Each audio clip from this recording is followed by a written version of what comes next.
വിശുദ്ധ കുരിശിൻ്റെ അടയാളത്താൽ ഞങ്ങളുടെ ശത്രുക്കളിൽ നിന്ന് ഞങ്ങളെ രക്ഷിക്കണമേ.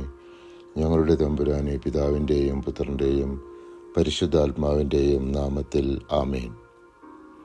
നാം ഈ നിമിഷം മുതൽ തന്നെ ജീവിച്ചിരിക്കുമ്പോൾ ദൈവഹിതത്തിനനുസരിച്ചു മാത്രം പ്രവർത്തിക്കണമെന്നും അപ്രതീക്ഷിതമായി മരണം നമ്മെ പിടികൂടുമ്പോൾ നാം പരിപൂർണമായി നിസ്സഹാവസ്ഥയിൽ ആയിത്തീരുമെന്നും നമ്മെ ഓർമ്മപ്പെടുത്തുന്ന തിരുവചന ഭാഗമാണ് സുഭാഷിതങ്ങൾ 9-ാം അധ്യായം 4, 5, 10 തിരുവചനങ്ങൾ.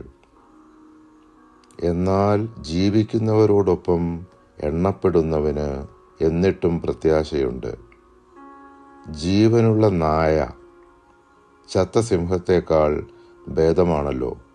കാരണം ജീവിക്കുന്നവർക്കറിയാം തങ്ങൾ മരിക്കുമെന്ന്.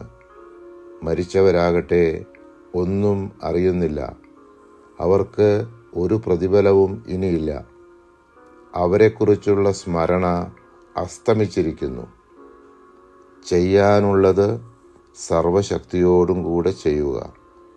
എന്തെന്നാൽ നീ ചെന്നു ചേരേണ്ട പാതാളത്തിൽ ജോലിക്കോ ചിന്തയ്ക്കോ വിജ്ഞാനത്തിനോ അറിവിനോ സ്ഥാനമില്ല. നമ്മുടെ പാപാവസ്ഥകളാൽ ഉണ്ടായിക്കൊണ്ടിരിക്കുന്ന ദൈവകോപം ശമിപ്പിക്കുന്നതിന് നമ്മുടെ കർത്താവിൻ്റെ പാടുപീടുകളെക്കുറിച്ച് ധ്യാനിച്ച് നമുക്ക് അപേക്ഷിക്കാം.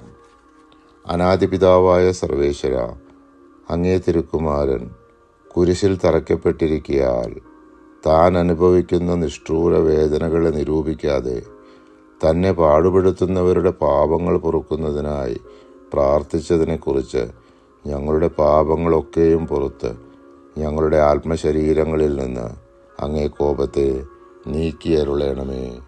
ആമേൻ.